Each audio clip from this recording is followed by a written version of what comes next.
June 4న వెల్లడి కానున్న AP ఎన్నికల ఫలితాలపై dot news exclusive minute to minute live coverage. Don't miss. నమస్తే, వెల్కమ్ టు డాట్ న్యూస్.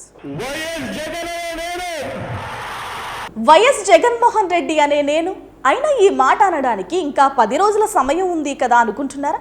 అయ్యో, మీరు అనుకున్నట్టు మేము చెబుతుంది ఈ ఎన్నికల గురించి కాదు, గత ఎన్నికల గురించి. మే 30, 2019 సరిగ్గా ఇవాల్టికి 5 ఏళ్ల క్రితం మొట్టమొదటిసారిగా ముఖ్యమంత్రిగా ప్రమాణ స్వీకారం చేశారు జగన్. కరెక్ట్గా 5 ఏళ్లు తన పదవిని ఆయన పూర్తి చేశారు.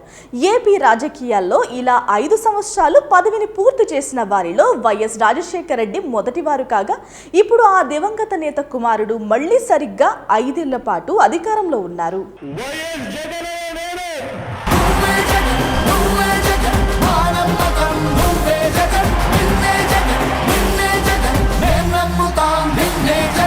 అవును, 5 ఏళ్లు ముఖ్యమంత్రిగా ఉండడం అనేది వింతేమీ కాదు అనుకుంటున్నారా?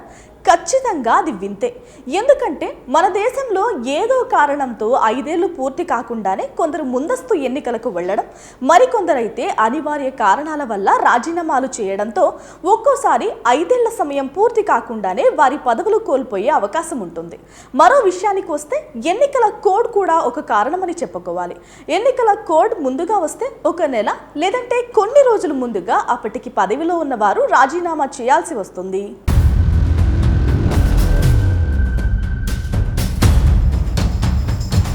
గత ఎన్నికల్లో టెక్నికల్గా చంద్రబాబు పాలన ముందే పూర్తయింది. కానీ లెక్క చూసుకుంటే 2014 జూన్ 8న ముఖ్యమంత్రిగా ప్రమాణ స్వీకారం చేసిన బాబు 2019 మే 30న నాటికే ఆయన పదవి ముగిసిపోయింది. 2019లో జూన్ 8 వరకు కొనసాగలేకపోయారు చంద్రబాబు. కానీ ప్రస్తుతం ఏపీకి సీఎంగా ఉన్న జగన్ మాత్రం ఖచ్చితంగా తాను ప్రమాణ స్వీకారం చేసిన రోజు కంటే ఇంకా 10 రోజులు ఎక్కువే సీఎంగా కొనసాగుతున్నారన్నది వాస్తవం.